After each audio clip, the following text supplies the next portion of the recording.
Welcome, ladies.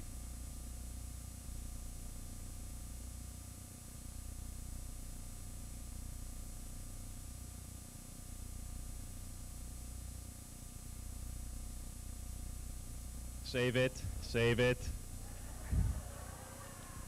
The part of Mary Hamilton is being played by Laura Greenow. Lindsay Edwards is home with a case of the chicken pox. So sit back, keep your eyes open, or you may be next.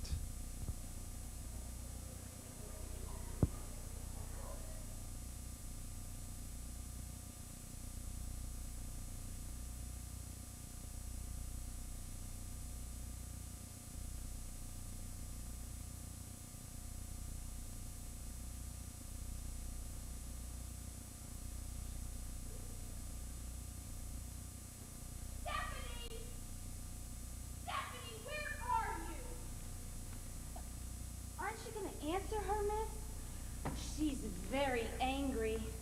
Miss Stephanie... I'm not deaf, Nora. I heard her. Yes, miss. I'm sorry. I didn't mean to snap at you.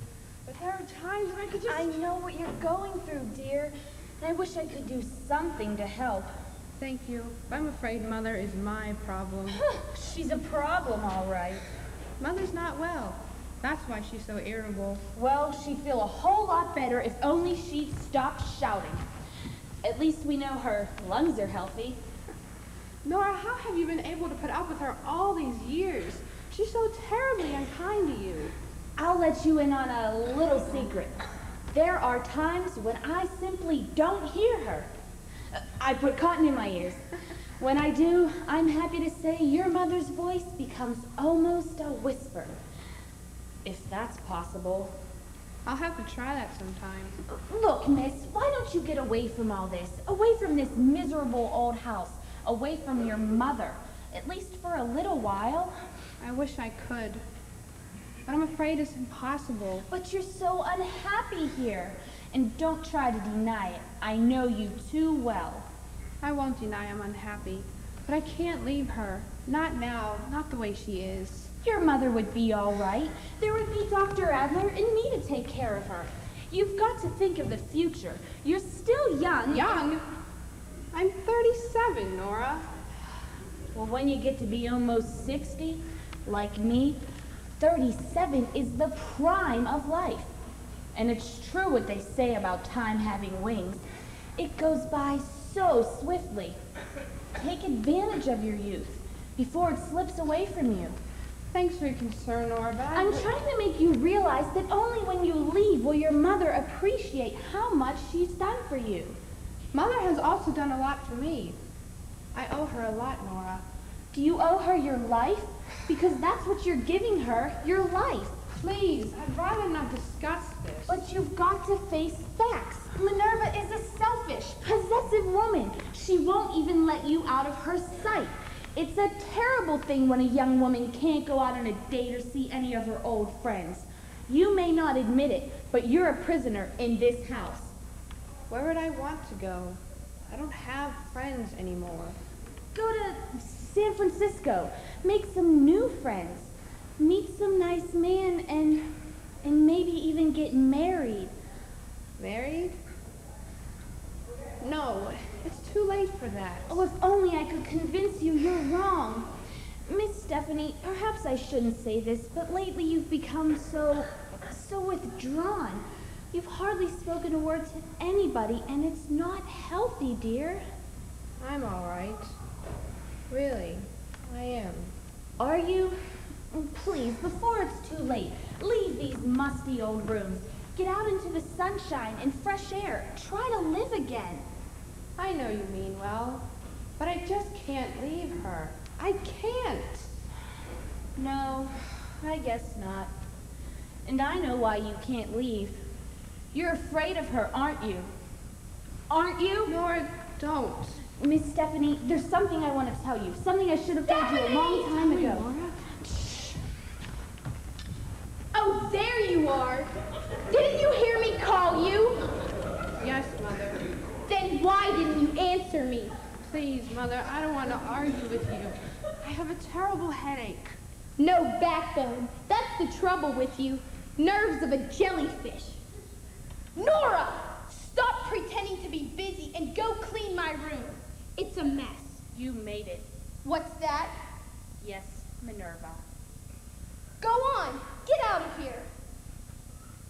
Miss Stephanie, you're still very young. May I ask what she meant by that remark? We're just talking about... About what? Me and what a burden I am to you? And how old you've become looking after a bad-tempered arthritic patient? Mother, I never said... Why don't you go to San Francisco, Stephanie? You've been listening again, haven't you? Yes, I have been listening, and I'll tell you why you won't go. It's the money, isn't it? No. The thousands you hope to inherit when I die. That's not true. And because of my heart condition, you're quite confident you won't have long to wait. I'm not going to listen to you any longer. I'm going upstairs to lie down. Stephanie, we've guests coming. Have you forgotten? No, I haven't forgotten. You don't have time for a nap, do you? My head is killing I'm cold. Bring my shawl downstairs. Your shawl? Yes, Stephanie, my heavy shawl. All right, Mother.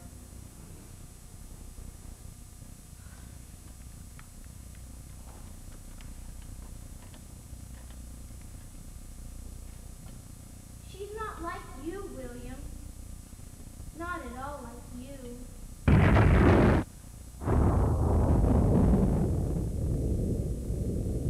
Listen, William. It's thundering. Do you remember how you used to love the thunder? And do you remember how we used to walk in the rain to the edge of the cliff and look down at the ocean?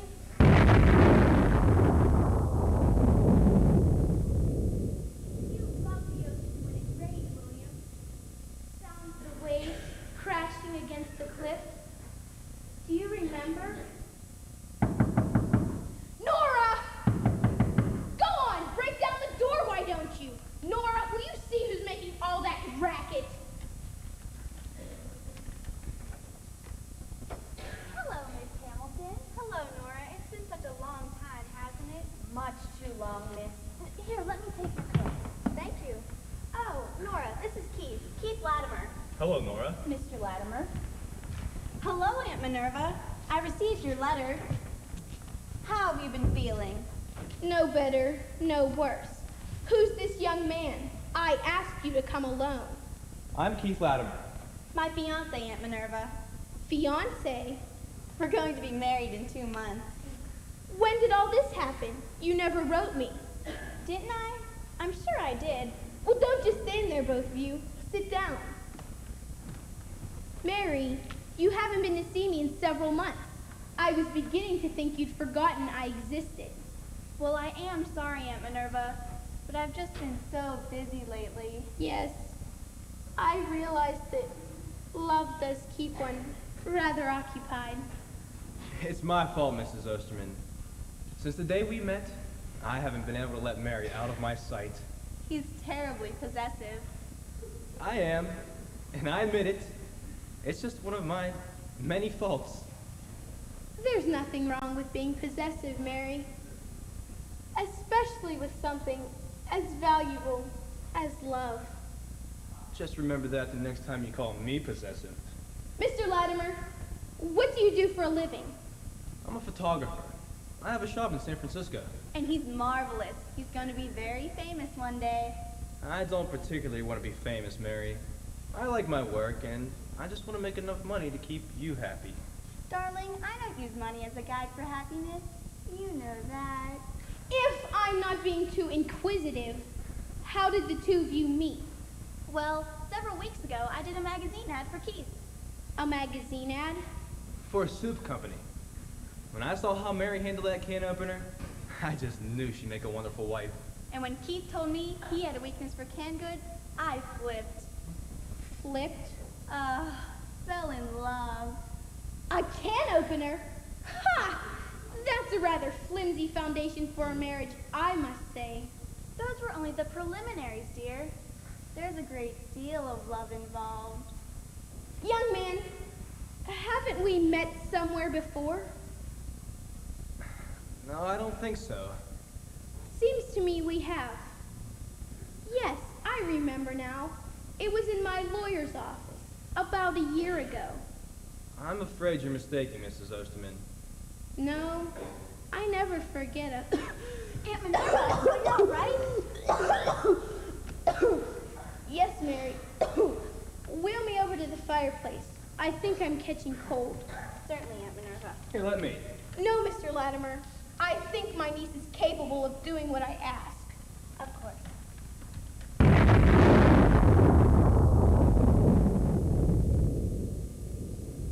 glad we made it up here before the rain started. That's a pretty narrow road leading up here, isn't it, Mrs. Osterman? Yes, but William and I used to love to drive it.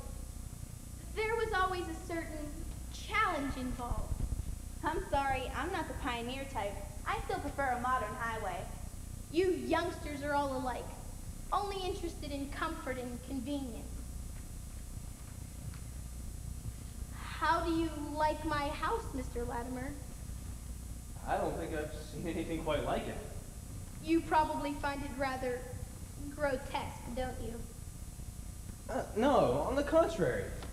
It's unusual and fascinating. Perhaps you let me photograph it one day. Perhaps.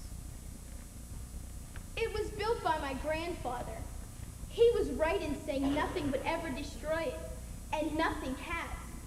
Not even a severe earthquake we had here several years ago. It took away half of the cliff, but the house remained standing. Is it true he lived here all alone? Yes, he worshipped solitude, and he was very happy in his loneliness. Some people used to call him the eccentric of Nightmare Mansion. That's what they used to call this place, Nightmare Mansion. I remember the night he died. He made a very strange request. What was it? He asked that his heart be buried here in this room. And do you know, some nights when the ocean is calm and the air is very still, I can hear the beating of his heart echoing throughout the house. I don't think he'll ever leave it, and neither will I.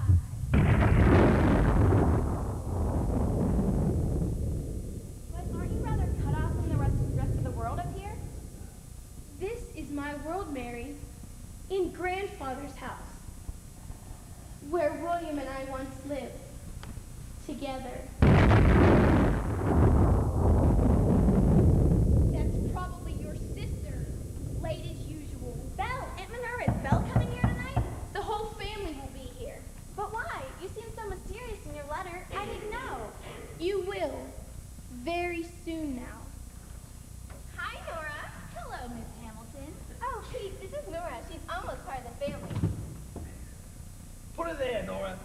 Any part of Belle's family is a part of my family. How do you do? Belle! Mary! Where have you been? You didn't answer my letter. Well, I've been on the road, honey. That's where, for a solid year and a half. And believe me, I've had that gypsy bit. Oh, Pete, this is Mary. Mary Pete Martinelli. Put it there, little sister. How's Stick? No, thank you. I've just been to the dentist. Oh, this is my fiance, Keith Latimer. Well, hello there. Hello, Belle. Pete? Hi, Keith. Would you like to indulge in a little jaw exercise? No, thanks. Annabelle. Oh! Hi, Aunt Min. How you been? Hey, that rhymes. You have also disregarded my request to come alone. Gee, I'm sorry, Aunt Min. By just couldn't drive all the way up here alone, so I asked Pete to keep me company.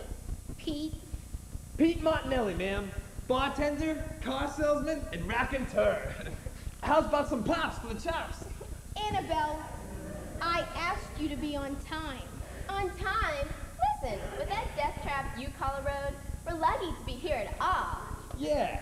It also didn't help when that guy on the radio kept singing, "There's no tomorrow." It took you a long time to answer my letters. Why? Because I was with this show I told you. Still a stripper, are you? Stripper? Now look, I was a showgirl in a legit musical. Where'd you get that stripper jazz? Showgirl, stripper, what's the difference? Plenty as far as my clothes are concerned. And what exactly did you do in this so-called legitimate musical? Well, I posed. Posed? Yeah. Show her, Belle. Watch this. It's terrific. Well, sort of like this. Ain't that beautiful? She was a knockout up there on stage. A real knockout. Gee, thanks, Pete. You're sweet. Hey, that rhymes. And that's what you got paid for? Posing? Well, I also walked around to the music, like this. She rises. Watu baru bow. Picture? Watu bow. Baby, now do the bumps. Like, No, Pete! The director cut that part out. He said it was unrefined. Did you have any numbers to sing, Belle? Well, no, not this time, honey. But the producer promised me one or two in his next show. Won't that be great? this gal's just loaded with talent. Gee, thanks, Pete. Too bad they had to cut out the bumps. They was beautiful. Pete! Annabelle, you've disregarded my every wish and joined that third-rate burlesque company. And man, I've told you, Stephanie! Would you hurry with that shawl? Do you want me to freeze to death? Stephanie. Hi, Stephanie! How have you been?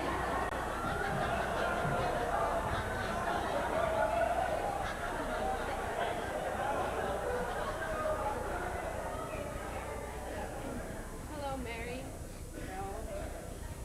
Stephanie, you look different. Have you been feeling okay? I'm fine, thank you. Dr. Adler, these are my cousins, Belle and Mary Hamilton.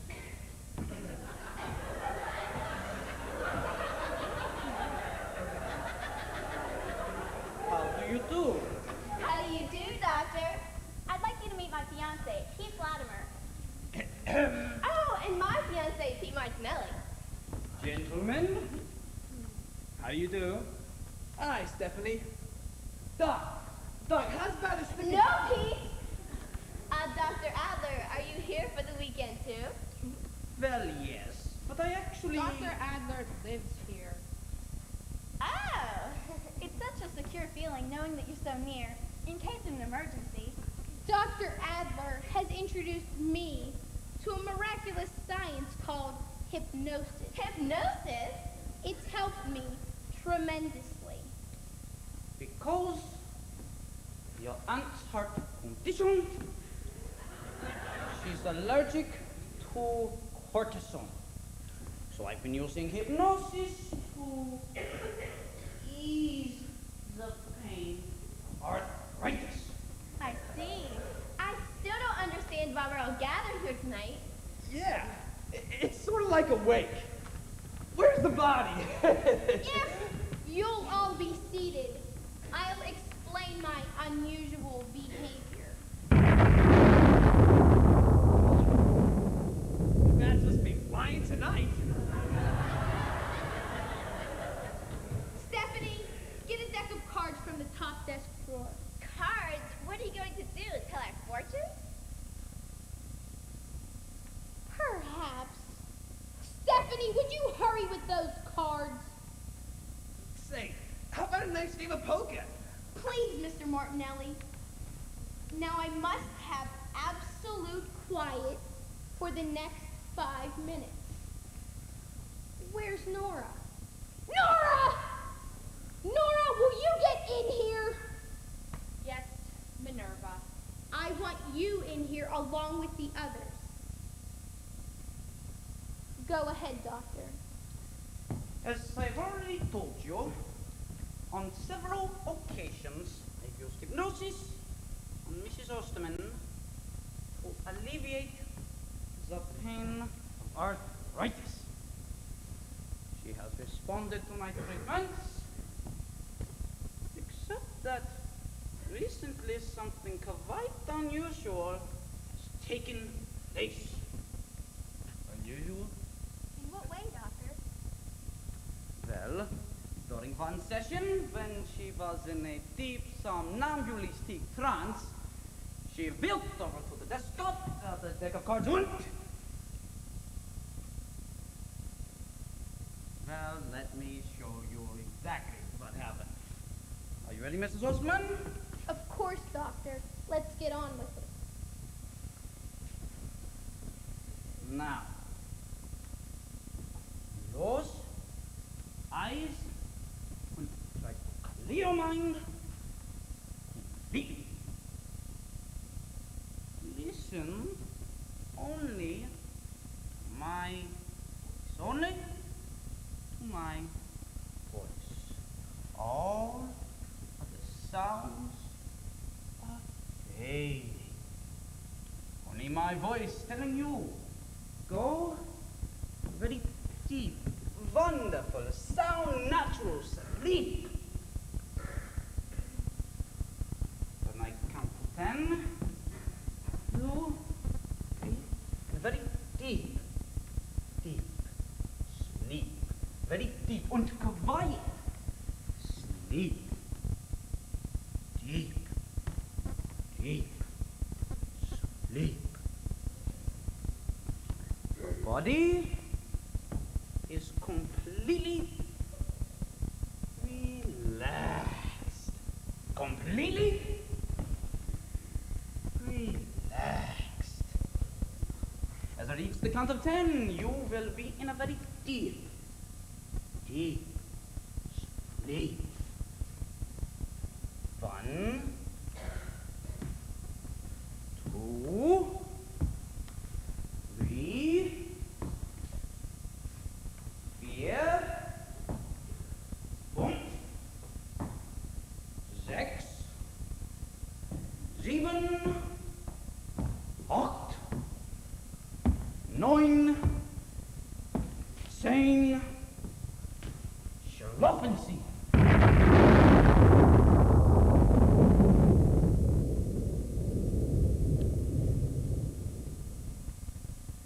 Now, Mrs. Osterman, at the count of 3, your left arm will be as light as a feather and it will float upwards. Your left arm will be as light as a feather at the count of 3. 1, 2, 3.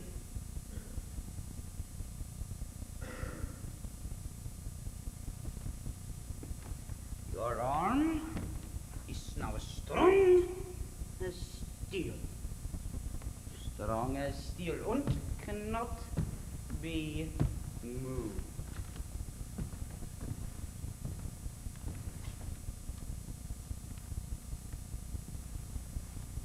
She is now in a deep sleep.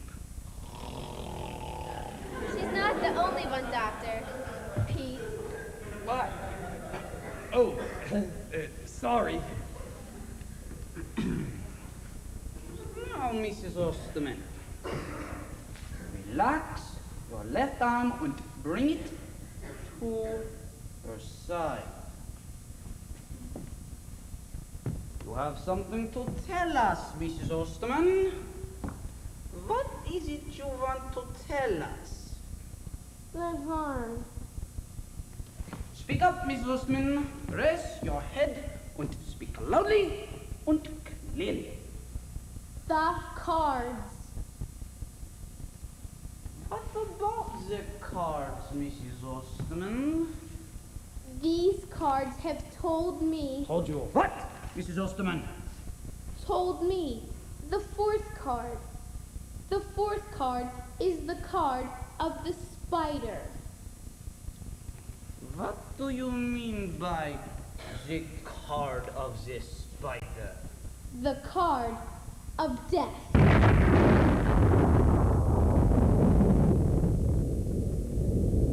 This card. Before the weekend is over, someone in this room will see that I am dead from the venom of a spider. Someone in this room? Who would want to kill? Surely she Please. can't believe. Be quiet, everyone. Go on. The next card is the three of clubs.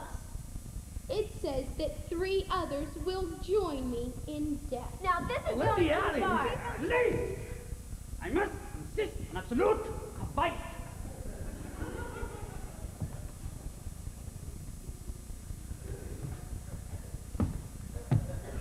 Now, Mrs. Osterman, when I count to 5 and snap my fingers, you will awaken from your deep, sound sleep. 1, 2, 3, 4, 5.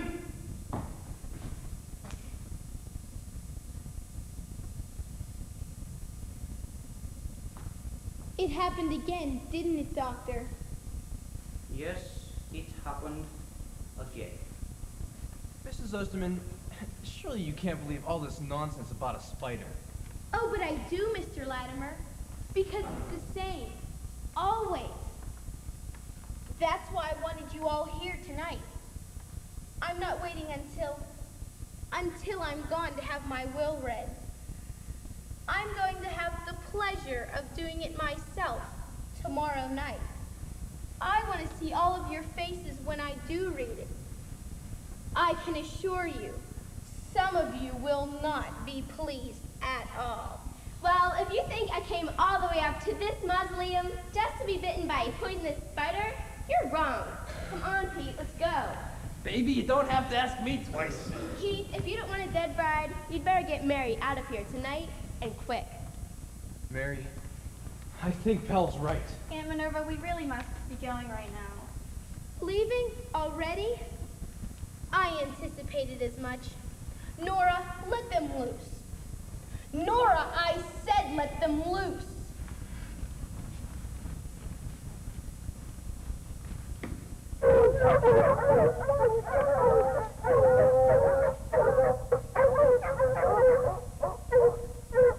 Dogs! About 6 or 7 dogs are out there.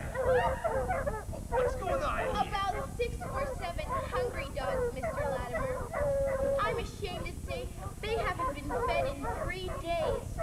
Or is it 4? I don't remember. Aunt Minerva, what are you trying to do to us? Don't open the door. They're vicious. Mother, you can't Be quiet, you fool. When I want your advice, I'll ask for it. Mrs. Osterman, you're keeping us here against our will. The police won't like that. Against your will, Mr. Latimer? Oh, you mean the dogs.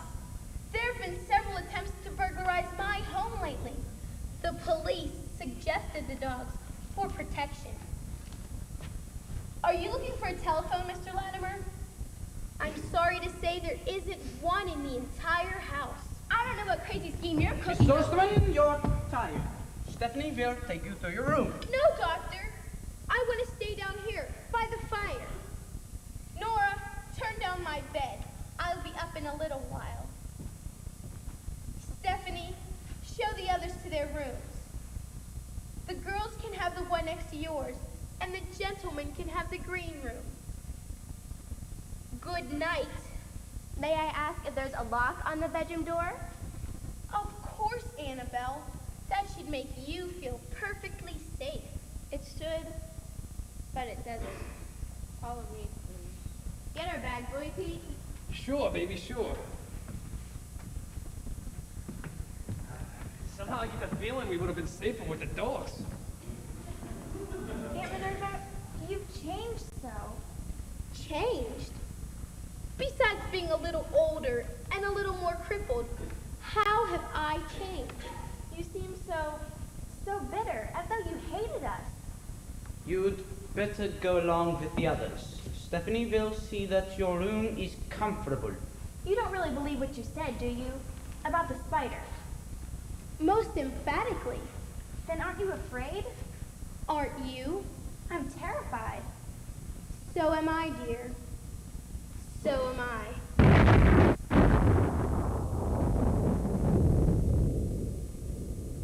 I'll get our bags, Mary. Good night, Aunt Minerva. Doctor. Good night.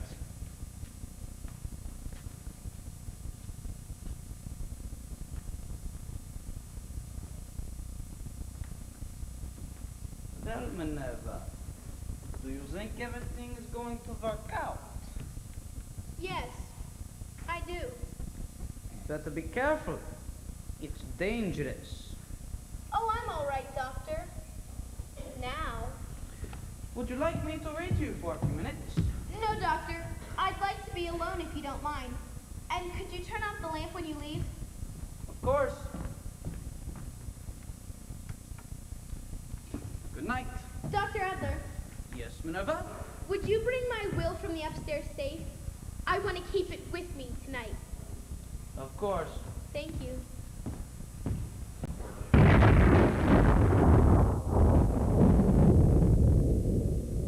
Who's there? I said, who's there? You.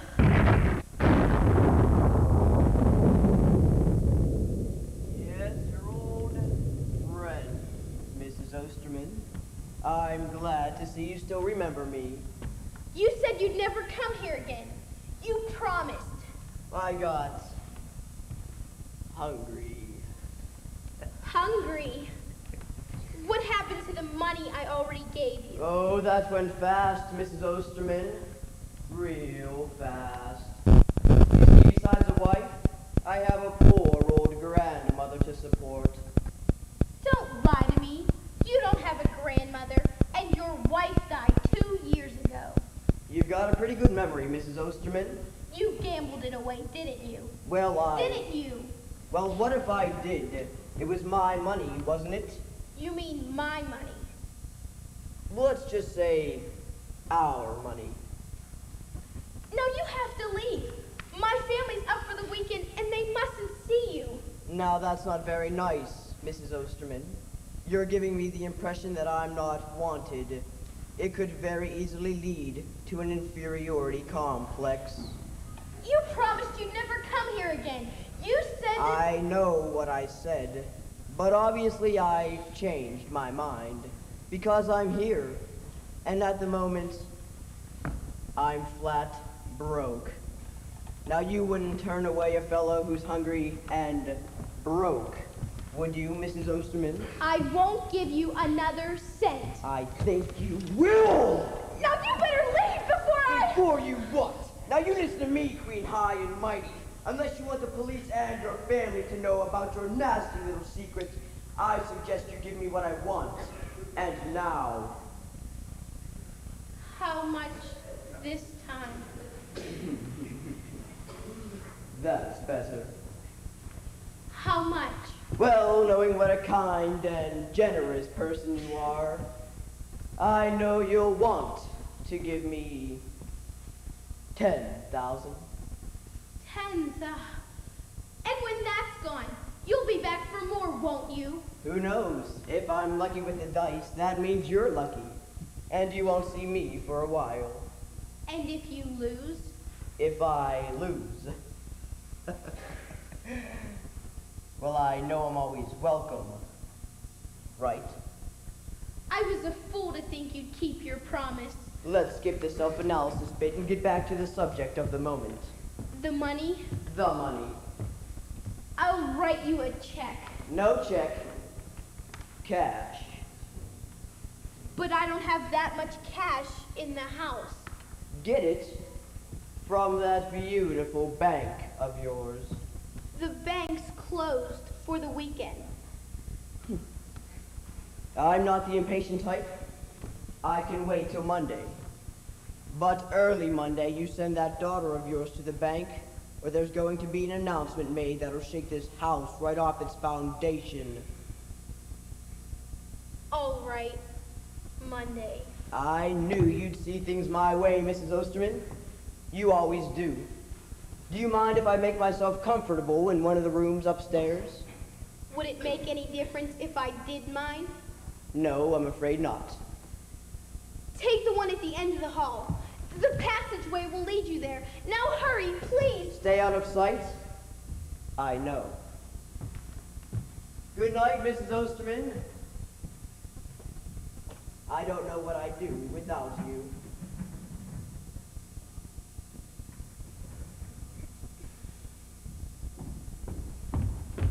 Minerva? Yes, Doctor? I thought I heard voices. Voices? Are you just talking with someone? No, there's no one in here but me. Thank you for bringing my will down. I hope I won't have to make any changes. Minerva, you look pale and upset. Is anything wrong? Wrong? No, Doctor. I'm just tired. I didn't have my usual afternoon nap. Well, here, let me take your... No, Doctor. I'm all right. Stop treating me like a child. Of course. Good night.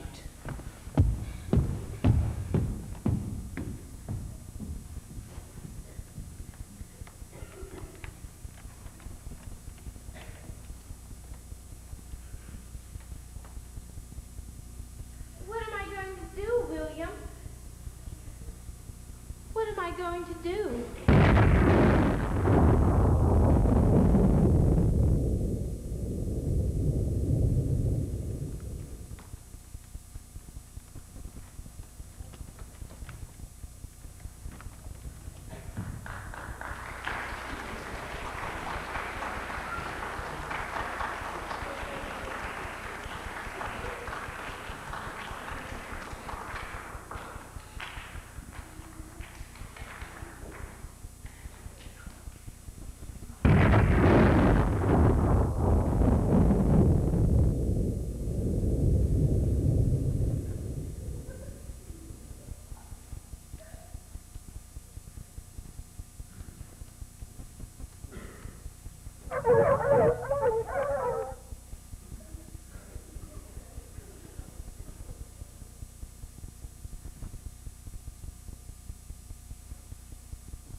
I'm sorry to have startled you, Miss Hamilton.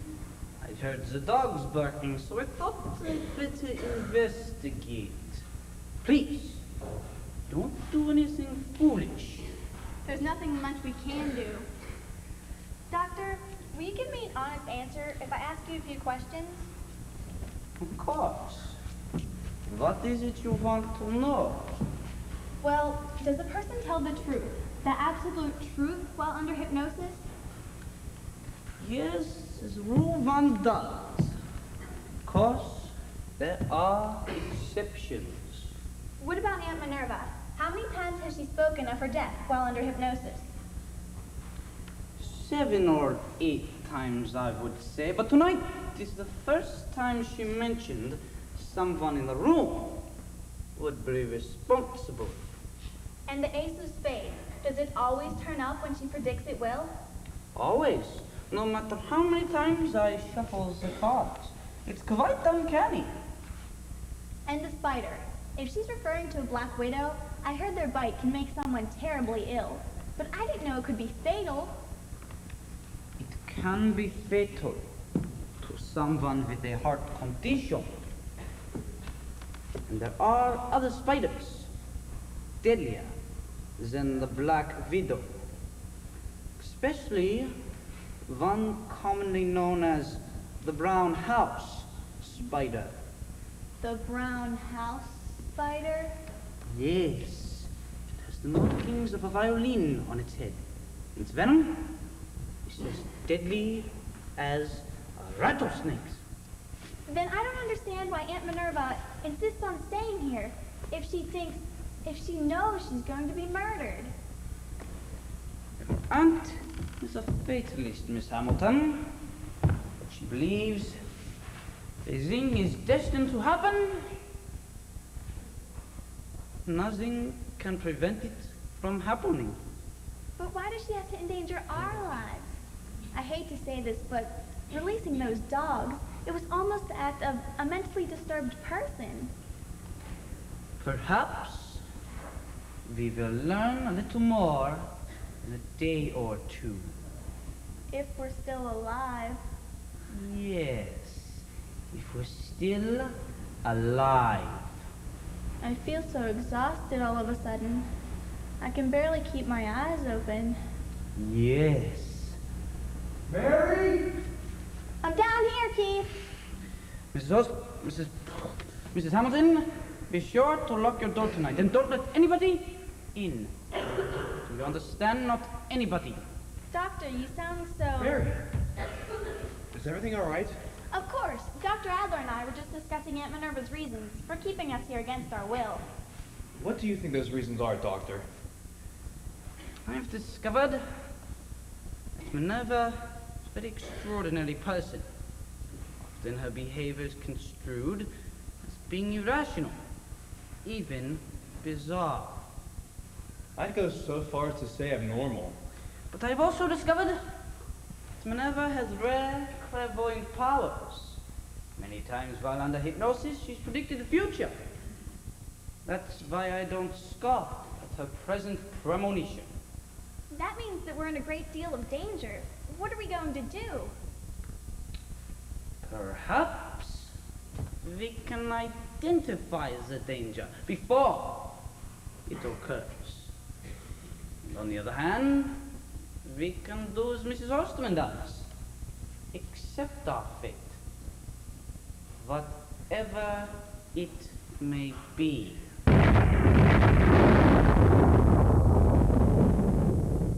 Good night. Good night, Doctor.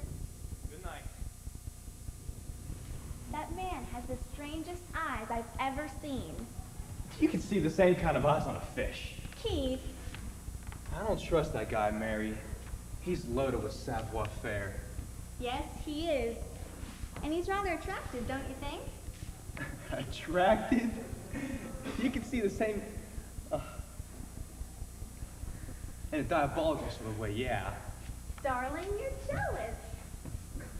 Jealous? Me? Well, you bet I'm jealous. You really are. Well, you were sitting pretty close over there, now that I come to think of it. Yes, we were. And you were getting pretty cozy over there by that fire. It was ever so warm. He didn't make a pass, did he? Not one, darn it. Mary! Darling, I'm only teasing.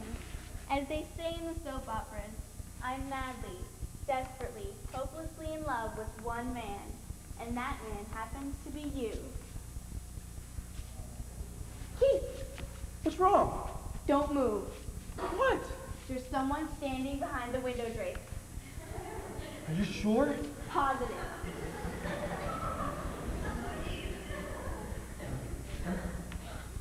Stephanie!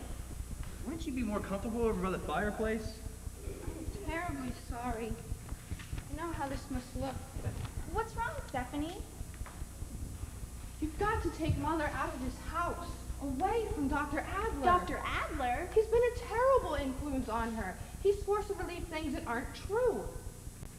Your mother seems to have a will of iron.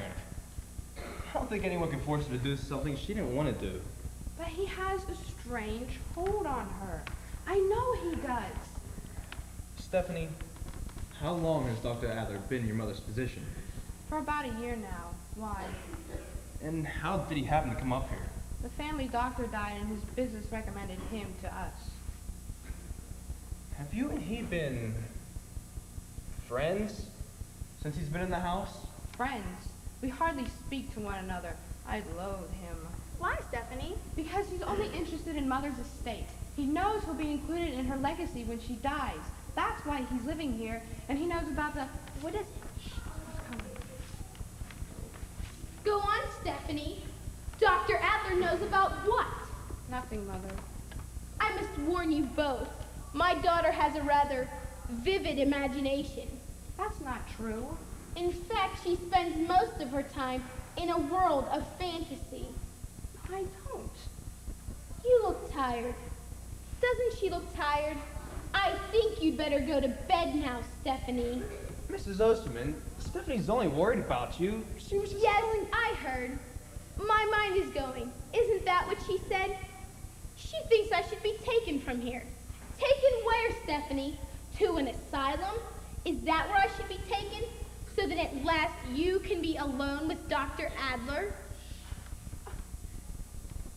Mrs. Osterman, I think you better get reacquainted with the word kindness. You seem to have forgotten it. Now you listen to me, young man. In my house, I'll say exactly what I please. You've no right meddling in my affairs, so I'm asking that you remain from doing so in the future. Aunt Minerva, Keith was only trying to... Yes, I know what he was trying to do, Mary. Mary, I've always liked you, and I have reason to believe you'll be very happy with the provisions I've made for you in my will. But let me warn you, if you marry this man, I won't give you a cent. But Aunt Minerva! Not a single cent. Do you understand me? I understand. Think it over. I have no intention of thinking it over. My decision is not a difficult one. Come on, Keith.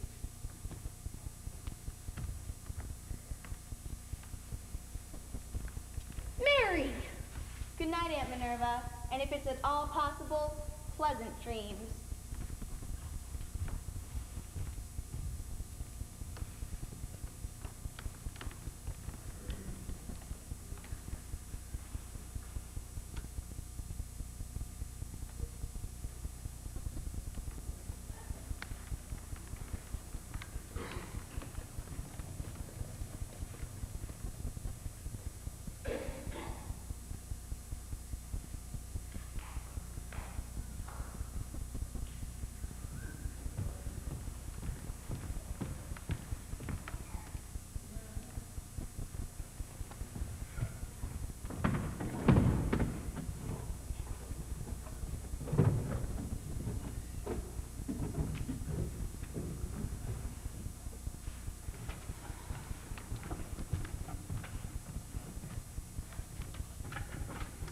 You found what you're looking for?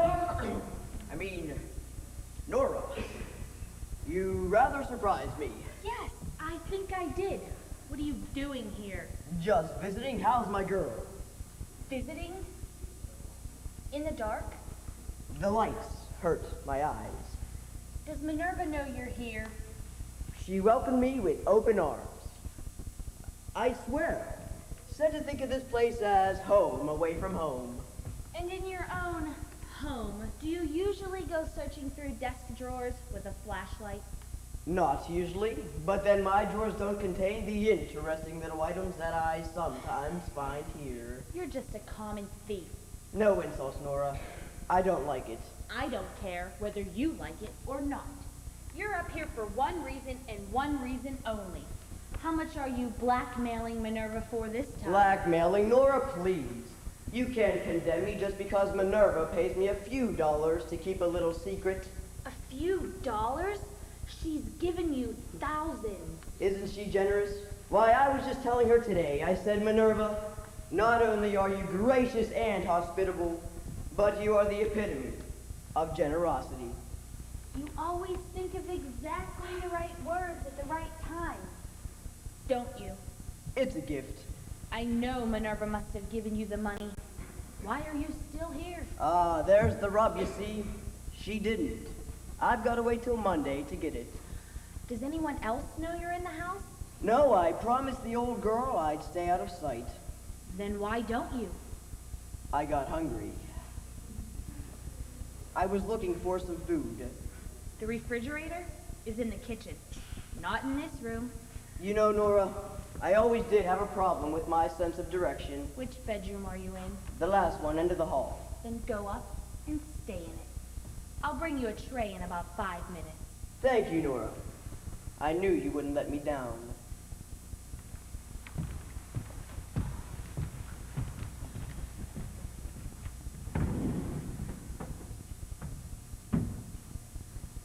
Nora! What are you doing sneaking around the house at this hour? I'm not the only one sneaking around. What do you mean? He's back.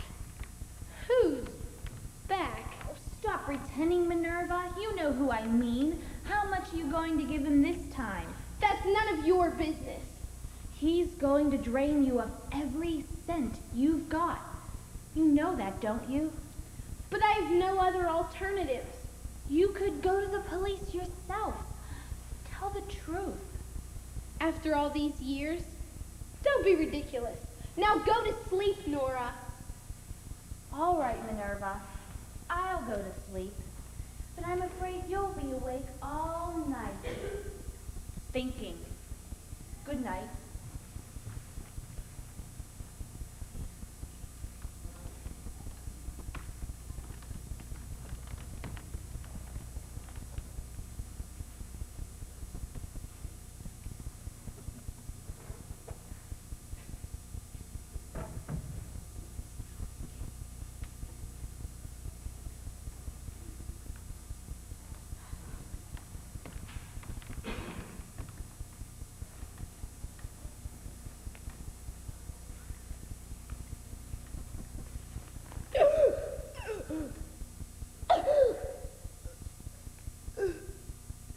Dr. Adler! Nora! Hurry, it's Minerva. What happened? I don't know. I heard her call and found her like this. Hey, get Dr. Adler, hurry. Hey, Doc! Doc, I'm down here. Here it comes now. What's wrong? The old lady. Minerva! Minerva? She's dead. What is it, Doctor? Her hand, it's swollen. There's a slight puncture of the skin. Could it possibly be the spider? Yes, very possibly. But doctor, how could a spider kill a person so quickly? In Minerva's case, I think a heart seizure, rather than the actual poison, was the cause of death. She must have reached into her knitting bag. Say, what was the spider doing in her knitting bag? You mean, who put the spider there? Keith, you don't think So that... her premonition came true. But wasn't she supposed to have read her will before her death? Someone couldn't wait.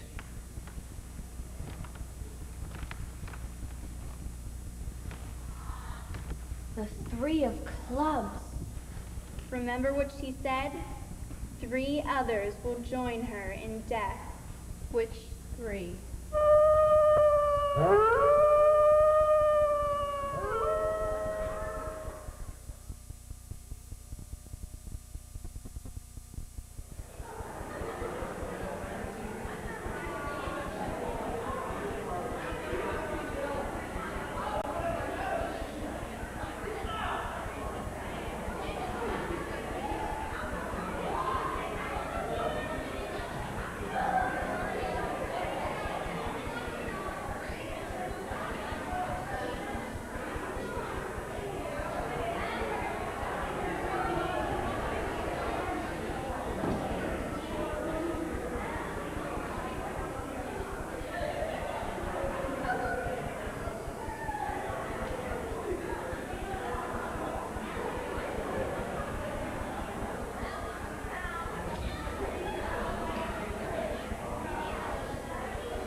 You've been avoiding me.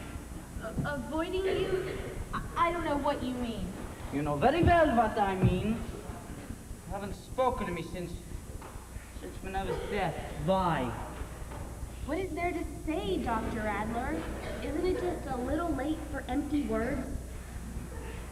For some reason, you think I'm responsible for what happened, don't you? I never said that. No, but you're thinking it. I can tell. What else are you capable of telling, Dr. Adler? Can you tell me who the next one is going to be? Or should I say the next 3? You know as well as I do that Minerva was the one who predicted of 3 others, not I. Yes, Doctor, and I know very well the power of suggestion.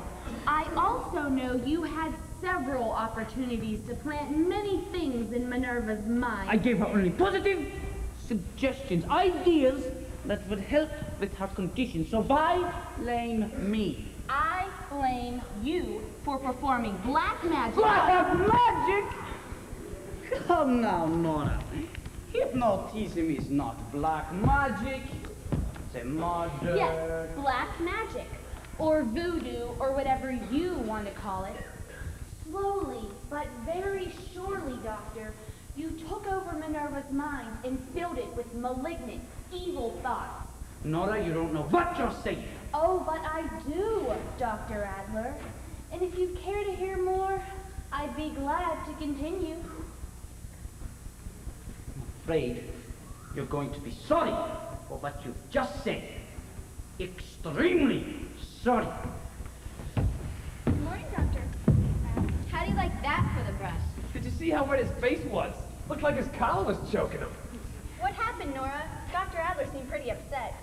We had a few unpleasant words, that's all. Oh, what about? Nothing really important. Would you all like some fresh coffee? Yes, thanks. I sure would. I could drink another cup. No sugar this time, Nora. Yes, Miss Bell.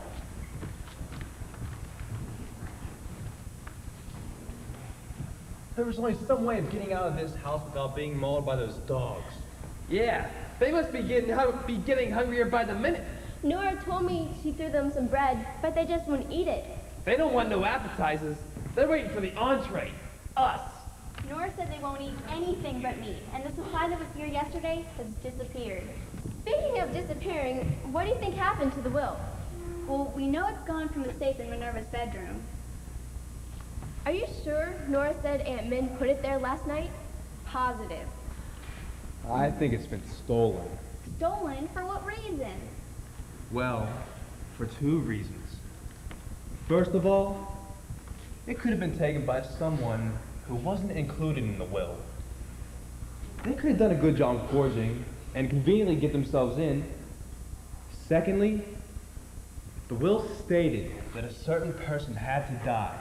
Before a certain person could get anything, that person could kill off a few, just to be that certain person. What was that again? Keith's right. If we could at least find a will, we might have a suspect. Hey, what about Stephanie? What about her? Well, maybe she knows more than what she's telling us. I think Stephanie knows a great deal more than she's told us. Good morning, Stephanie. I'll go ask Nora to bring her some coffee. I'm sure she can use it. Good morning. Nora will be in shortly with some coffee. Thank you. Is it still raining? No, it seems to be clearing up a bit. Stephanie, I'm sorry about Minerva. I know how you must feel. Do you? Yes, of course. Do you have any idea how relieved I am? Stephanie? Yes, relieved. Why should you be sorry because she's dead? You never knew Minerva. She was a cruel, sadistic woman. I was like a stranger to her. The only time she ever spoke to me was to give me an order. Well, she's through giving me orders, and I'm through pretending. Good morning, Miss Stephanie. Here's some nice warm coffee. Thank you.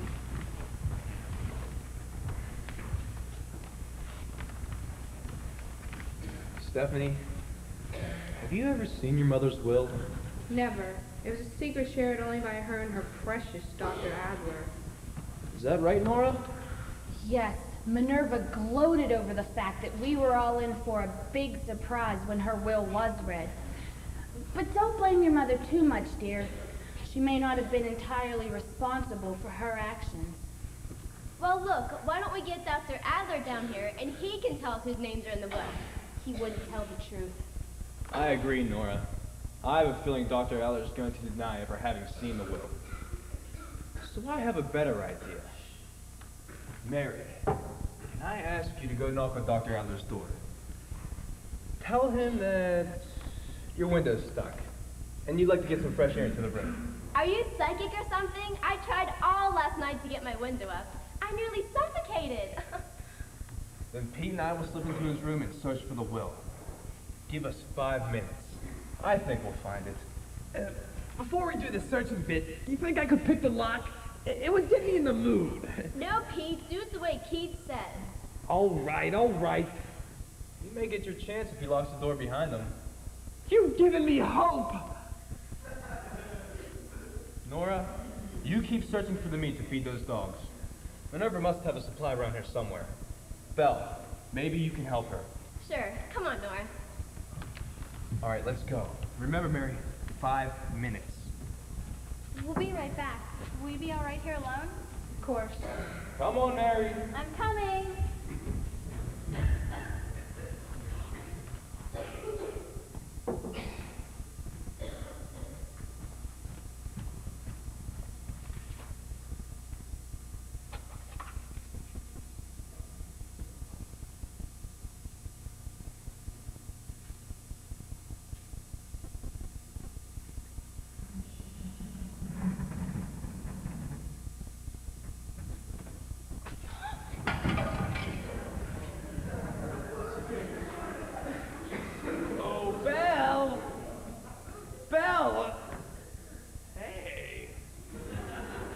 What's going on here? I wonder what the...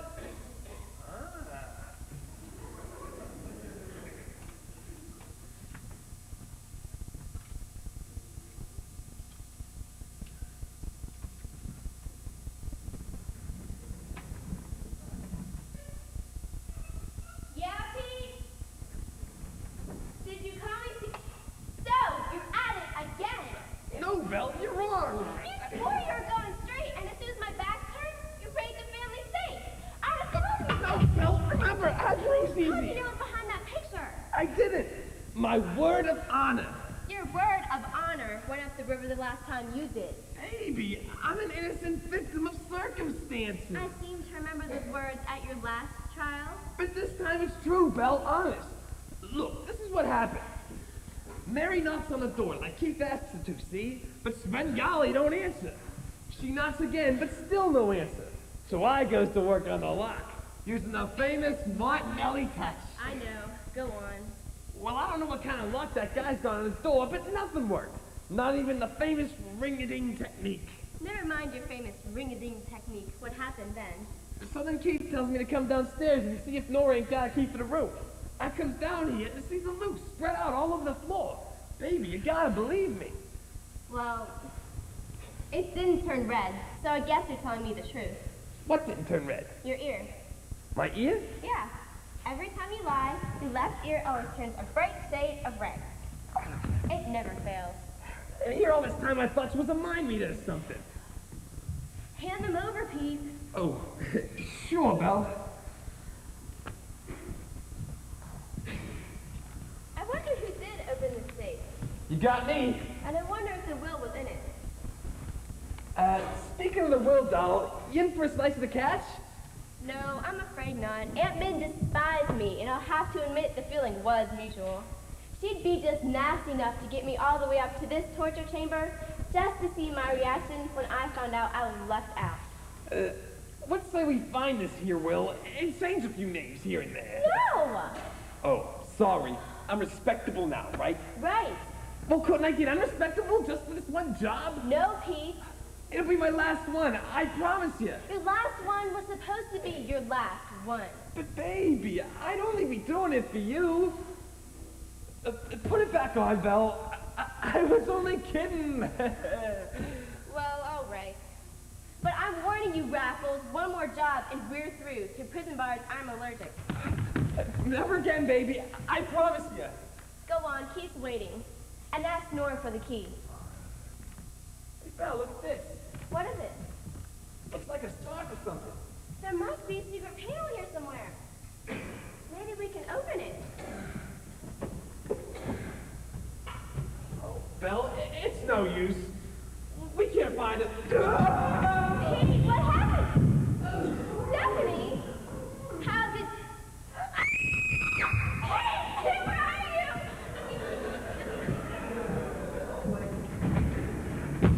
It's Stephanie. She's dead. There's another corpse in the passageway. What? Belle, was that you screaming? Stephanie! Dr. Adler, hurry!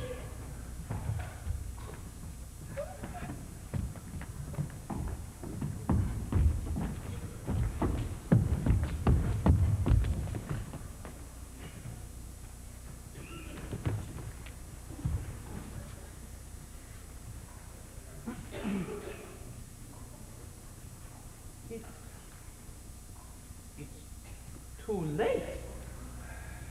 How did it happen? She came out of that panel. What's wrong? Stephanie?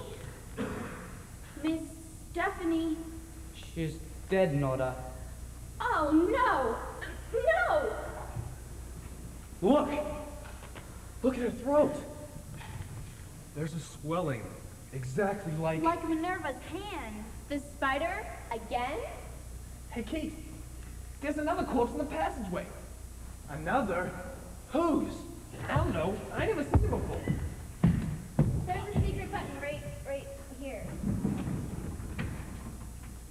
Who do you think it is? I didn't know there was anyone else in the house. There's corpus delictis all over the place. He's dead, all right. Same as the others. Doctor, will you let me take a look and let me know if you've ever seen this man before? Certainly. Yes, I have seen him before. Who is it, Doctor? It's Mr. Brooks. Mr. Brooks. Where have I heard that name before? Minerva's lawyer. Her lawyer? What was he doing in the passageway? He came up here to visit Minerva, and she didn't want any of you to meet him. Why not? I think I know. He was blackmailing her, wasn't he, Nora? Yes. Blackmailing? For what reason? I don't know. All I know is that I've seen him up to the house on several occasions. I've seen Minerva give him large sums of money. Nora, do you know why Mr. Brooks is blackmailing Aunt Minerva? He knew of something in her past that she wanted kept a secret. Oh, I don't know what it was, except that it cost her a great deal of money. I wonder who killed him. Oh, Keith, I nearly forgot. The safe was wide open. Everything was spread out all over the floor. But don't worry, I put it all back. The safe? Any sign of the will? No. Dr. Adler, why didn't you answer your door when Mary knocked? I was asleep. But I knocked several times, Doctor. Very hard. I'm a very sound sleeper. But I did open the door when I awoke, didn't I? Yes, you did. Later. Doctor, did you know about that secret panel? No, I didn't. Nora? I knew there was a passageway leading from here to the upstairs rooms, but I was never told where it was. Minerva kept it a strict secret. Well, we better have a look at it as soon as we get Stephanie upstairs. Oh, Mary, what's wrong? I think I'm gonna be sick. Belle, take Mary upstairs and let her lie down for a few minutes. Sure, come on, honey. Pete, give me a hand. Sure, Belle. Doctor, could you give her a mouth sedative? Certainly. Nora, will you show me where I can put Stephanie? Yes, Mr. Latimer. I'll come back later for Brooks.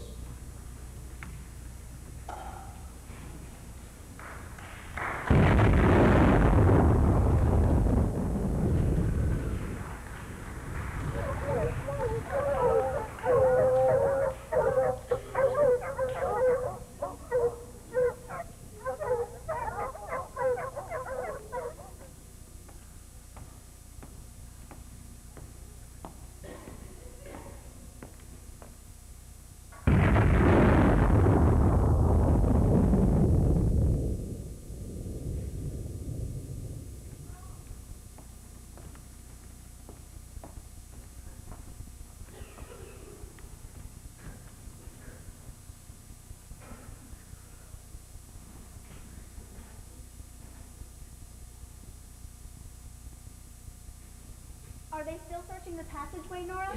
I think they're upstairs now. I heard their footsteps a few minutes ago. Where's Belle? She's giving me a hand with the dishes. Can I help? Oh, no. We're almost finished. I'm sorry there are only vegetables and rolls for dinner. It was fine, Nora. Nobody was really hungry. No, I suppose not. Nora, did you know my uncle? Yes, I did. He was a handsome man, wasn't he? Very. I wish I would have met him. Minerva was grief-stricken when he died. They were so very much in love. I suppose that's why she seemed so bitter. You've been wonderful staying with her all these years. She must have been very trying at times. Most of the time, miss. But I got used to her domineering ways after a while. I'd better get back to the kitchen. Would you like some more coffee? No thanks.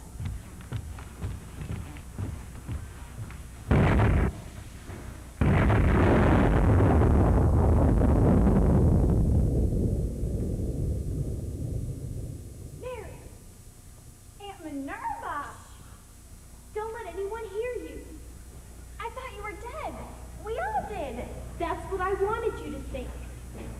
But why? I don't understand. You will. Very soon now. And you can walk. You're not an invalid. It was all part of my plan. Plan? What plan? Promise you won't tell the others, Mary. Your life depends on it. I promise. Stephanie and Mr. Brooks are dead, aren't they? Yes. Aunt Minerva, you didn't. No! No, I'm not responsible. Yes, Mr. Brooks was blackmailing me, but I didn't kill him. You must believe that. I don't know what to believe anymore. Why did you pretend to be dead, Aunt Minerva? So that I could watch you all from the passageway, and I could see how you each really felt about me. And I would make any changes in my will if I had to.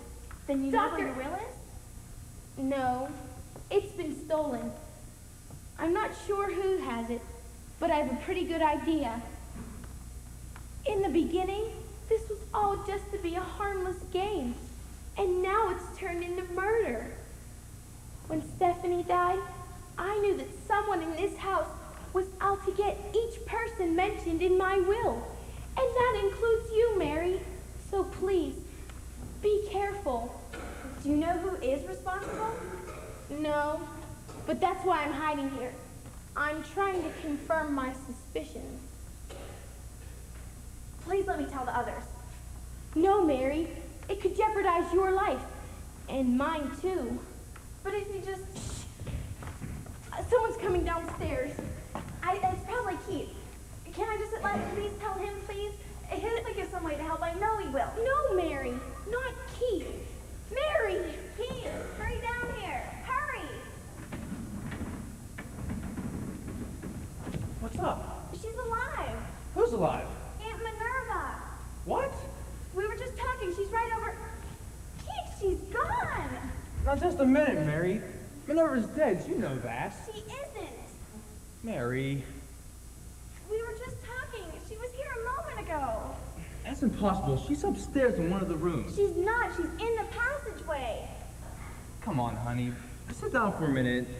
Just You think I'm going crazy, don't you? Go upstairs and see if she's in her room. You'll see she's not. Well... Please, Keith. Then you'll know I'm telling the truth. All right. But you stay here and I'll be right back. Please, Keith, hurry.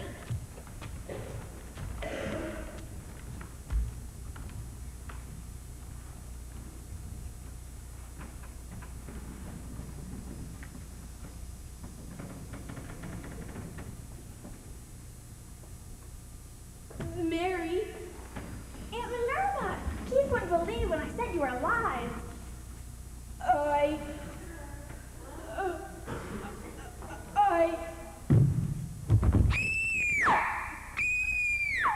Mary, what's wrong?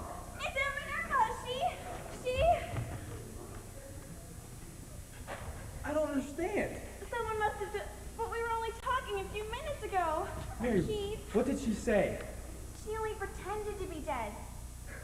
It was her way of figuring out who deserved to inherit her estate. Her and Dr. Adler planned the whole thing. Mary, was that you, sweetie? What's going on down here? Minerva! Yes. Minerva. She's been murdered. But I thought that she was already... That she was already dead? We all did.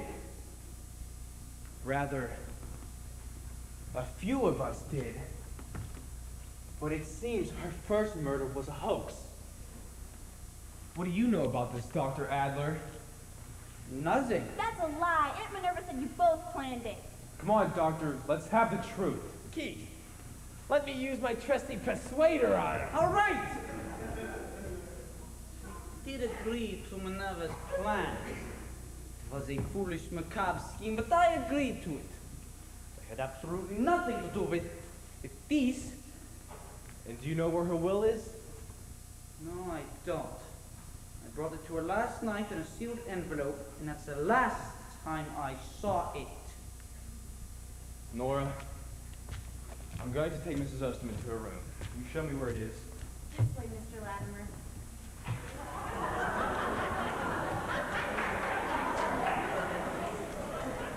Dr. Adler, did you know that Aunt Minerva could walk? What? Yes, I did. Then why did she claim to be an invalid? She was an invalid. Till I used hypnosis on her. Most of her troubles were psychosomatic.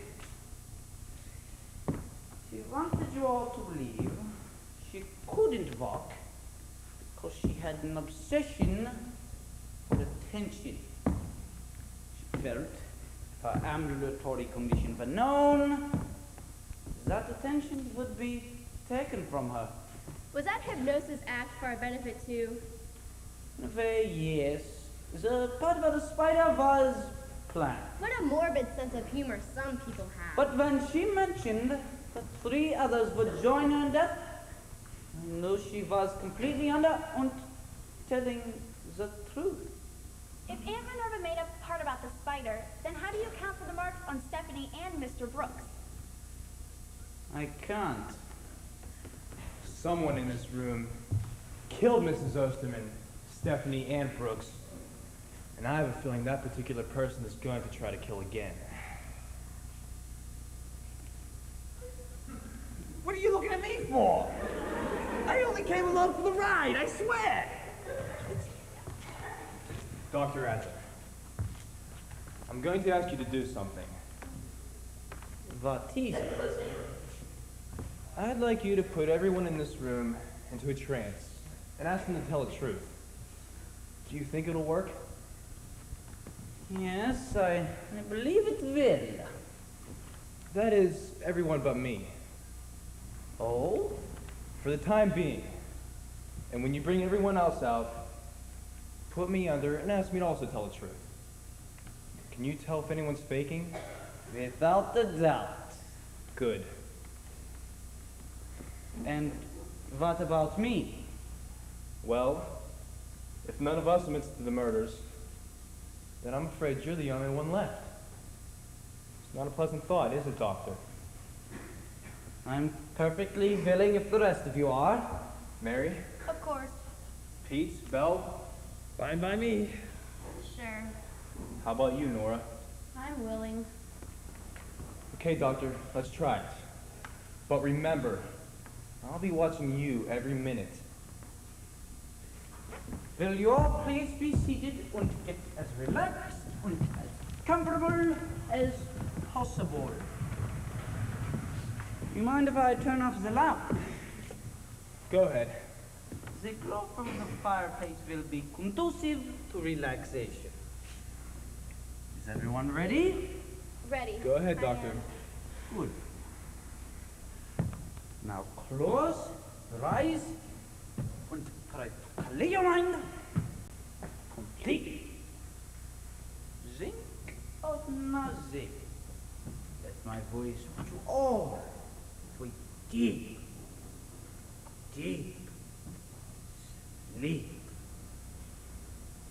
Let every nerve and every muscle relaxed. Every nerve and every muscle relaxed. When I count to 5, we will all in a very deep, deep sleep. 1, 2, 3,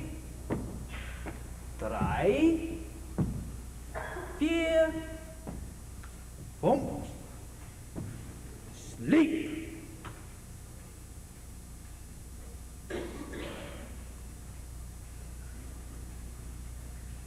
Now, try to open your eyes. You cannot, but you will try. Your eyes are closed tightly. You will try to open your eyes, but you cannot. Now relax and sleep.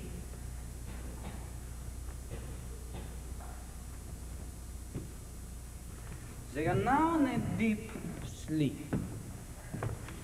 Ask each one if he or she is responsible for the murders committed in this house. Anyone here is responsible for the murders committed. You will raise your hand to mine as I call out your name. Mary Hamilton.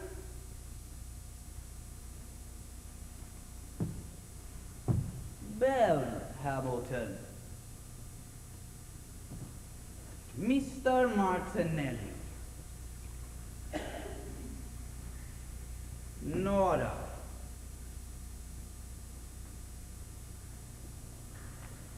Well, it looks like only you and I are the suspects. It looks like it, doesn't it, Doctor?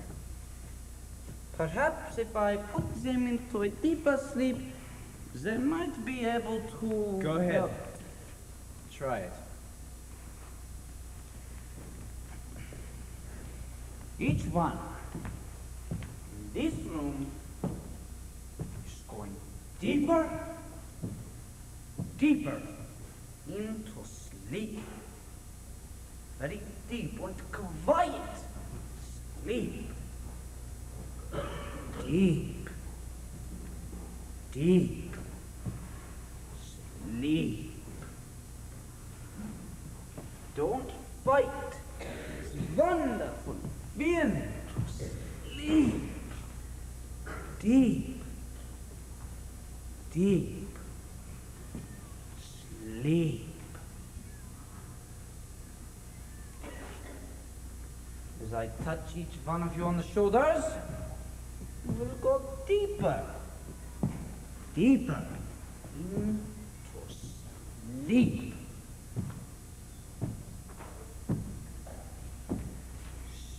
Sleep. Deep sleep.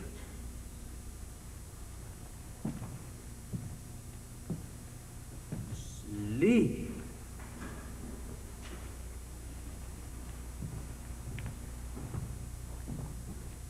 Sleep.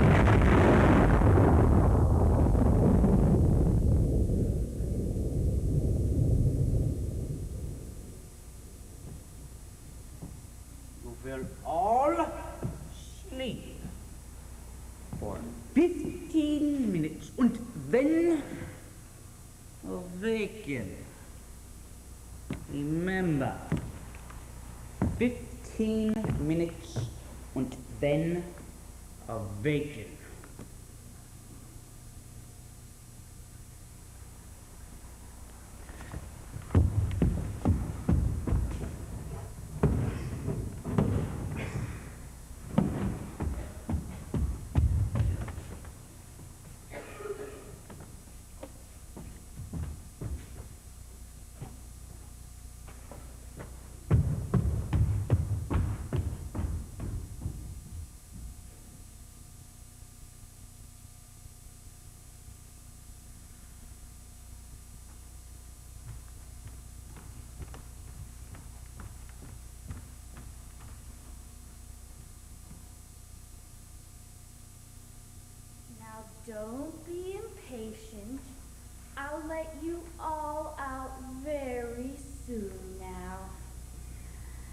very soon now.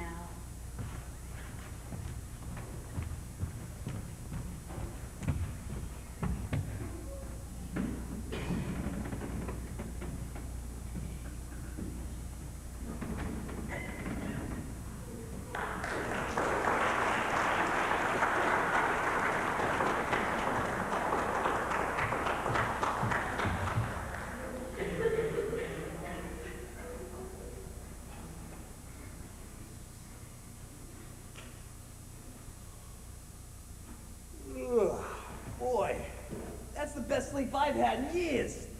Ow, my neck is stiff. Oh, how did I must have... Where's Dr. Adler?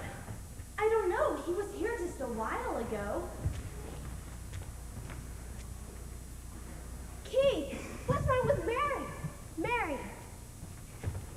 Mary! Mary! Wake up! She isn't. No, she's breathing. I don't know why we can't awaken her.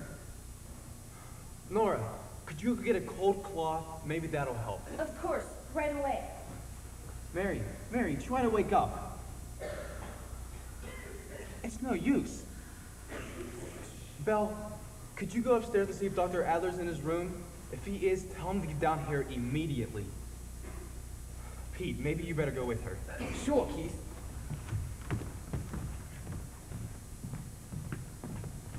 Wake up. Come on, Mary, wake up. Here's the cloth, Mr. Latimer. Thanks, Nora. Do you think it'll awaken her? I don't know. Belle! Belle, what's wrong? Keith, it's Dr. Adler. He's dead. What? His door was locked. So when he didn't answer, I forced it open. There he was, sprawled out on the bed. He was holding a small box, and there were several spiders crawling all over him. It was terrible. So Dr. Adler killed himself. What about Mary? She's still sleeping, isn't she? We have to get her to a doctor. But I can't break her grasp on the chair. If you could go to the village, there's a doctor there. Dr. Gray. He could probably help. How far is it? About 2 miles from the bottom of the cliff.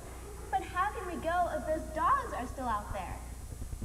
I meant to tell you, when I was looking for a cloth for Mary's head, I found several large packages of meat and threw them out the back door. The dogs are eating it now. Good. Nora, you keep applying cold cloths to Mary's head. Belle, when we get to the village, you and Pete go straight to the police, while I look for Dr. Gray. We have to bring them back with us. Make a left at the bottom of the cliff and stay on the highway. Thanks, Nora. Come on, Pete. Are you sure those dogs had enough to eat? Come on, Pete, hurry.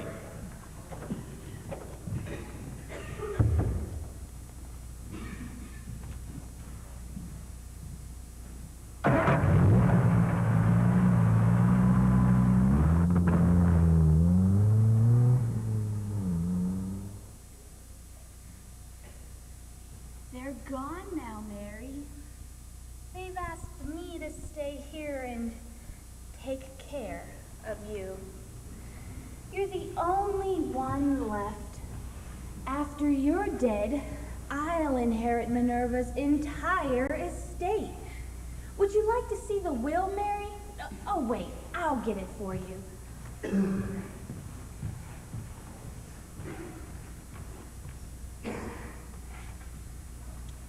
Here it is, Mary. You see, everyone except Belle was included in the will. You, Stephanie, Dr. Adler, and me. Here, let me read this paragraph to you. Only in case of the death of those listed above shall Nora, my housekeeper, receive any portion of my estate. Then all monies and property shall be bequeathed to her. That miserable woman, she had no intentions of giving me a cent. But I fooled her, didn't I, Mary? I fooled you all.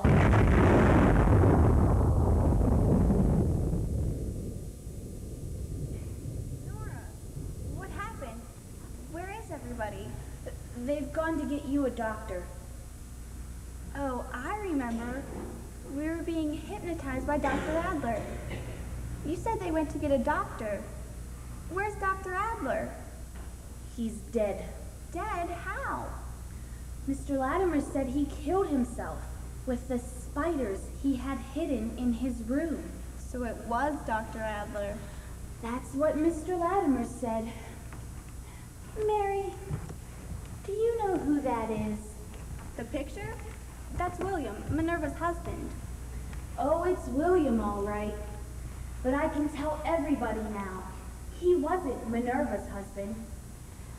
He was my husband. Nora, what are you saying? I said he was my husband. And Minerva was my sister. But you must be mistaken. You're just imagining. Imagining? Am I? For the first time in years, I'm telling the truth. But that's impossible. Why did you keep the secret all this long? Why did you pretend to be Minerva's housekeeper? Why? After Father died, he left Minerva this house and his entire estate. He cut me out of the will because I disobeyed him and married William. After our honeymoon, Minerva insisted we come up here to stay with her until we found a place of our own. Agreeing to this was my first mistake. It was almost impossible to leave. Minerva feigned illness whenever I even suggested it. Now I know why she didn't want us to leave. She was infatuated with... No, she was in love with my husband. I was completely unaware of all of this until... after Stephanie was born. Stephanie? She was my child, you know. I can't believe... But Why did I give her up? I sometimes think Minerva had it all planned from the very beginning. And she never even knew you were her mother? She never even suspected it. I was just Nora, the housekeeper, and she was Miss Stephanie, Minerva's daughter. That was the bargain. Bargain? What sort of bargain would make you give away your daughter and act like a servant? After Stephanie was born, I noticed William paying a great deal of attention to Minerva. It wasn't a sly, secretive sort of thing, but a bold, blatant affair. He began shutting me out of his life more and more each day. If I hadn't had Stephanie to take care of, I think I would have gone insane. But didn't you try to talk it out with Minerva? Several times, but each time she only laughed at me. Said if I couldn't hold on to my husband, it was my fault. I was furious and decided to have the whole thing out with William. I went to his room, and when I questioned him about Minerva, he admitted everything. I was hysterical. We began shouting at each other, and then at one point, he struck me several times across the face, and I fell against the desk. There was a heavy paperweight on top, and before I realized what I was doing, I picked it up and threw it at him with every ounce of strength in my body. It hit him hard on the temple. He staggered, fell to the floor. It was like a dream, like a horrible dream. I wanted to go to him, but I just couldn't move. He was dead? Minerva said he was. She'd heard us quarreling and came into the room a few minutes after it happened. She kept screaming at me. She told me I had killed the man she loved. That's when I must have fainted, because the next thing I knew, I was lying on the bed. The doctor was there prescribing complete rest for Minerva over the next few months. It was then that I learned Minerva told the doctor William had an attack and hit his head on the desk as he fell. But the price for not telling the truth was the bargain I told you about earlier. I had to agree to it. I didn't want to spend my life in prison. I just didn't want to. Nora, I'm so sorry. Oh, but you needn't be, my dear. I'm coming into quite a good sum of money. Soon now. Then you found the will? I deserved from the very beginning.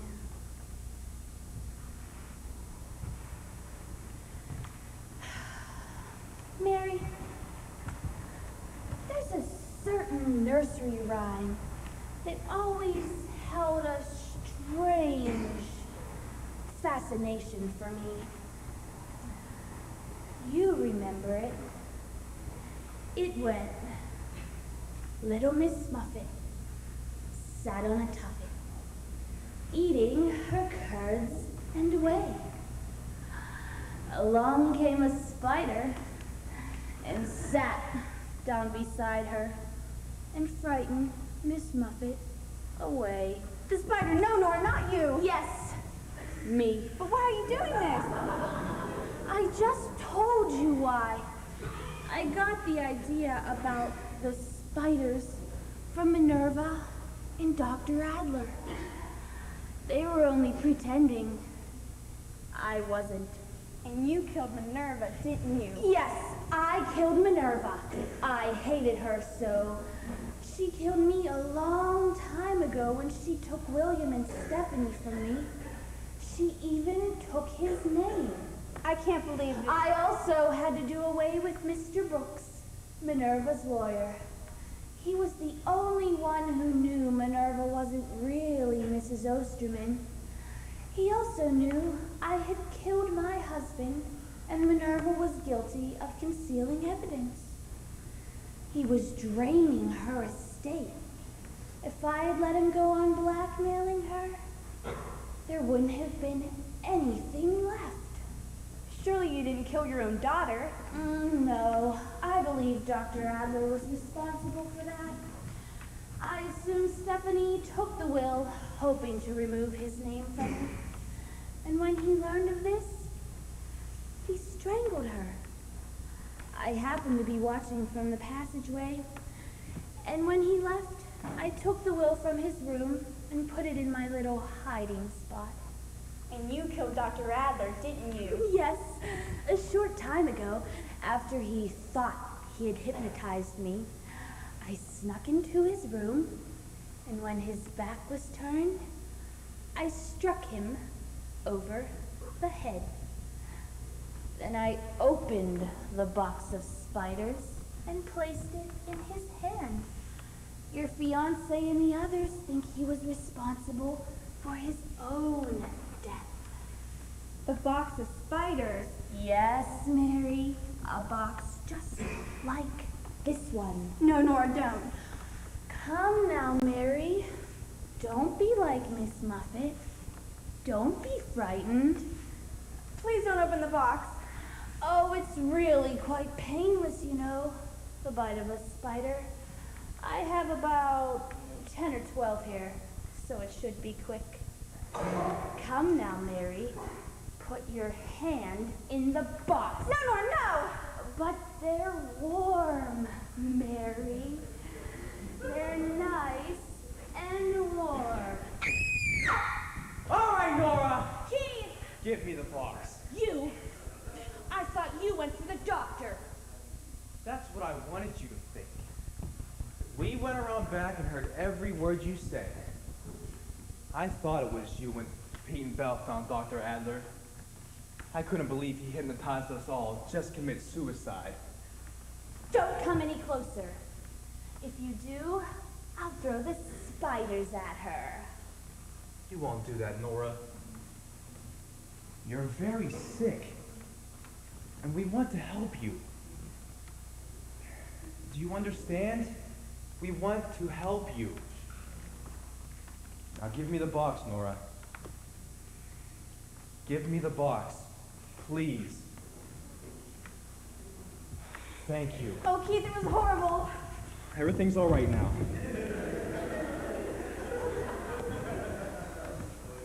You Better go upstairs and pack a suitcase, Nora. I'm afraid we have to take you to the authorities. We'll try to explain. But I must say goodbye to William first. You won't be alone much longer, William. Minerva will be coming to you soon. And do you know what? I don't hate you anymore.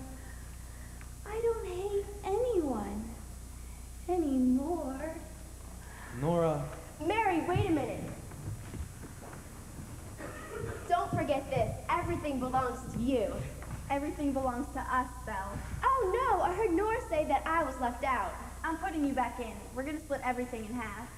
Gee, Belle, ain't that swell? Hey, that rhymes. Thanks, Mary. You're just the greatest. Come on, Aunt Nora. Boy, I'll be glad to leave this place.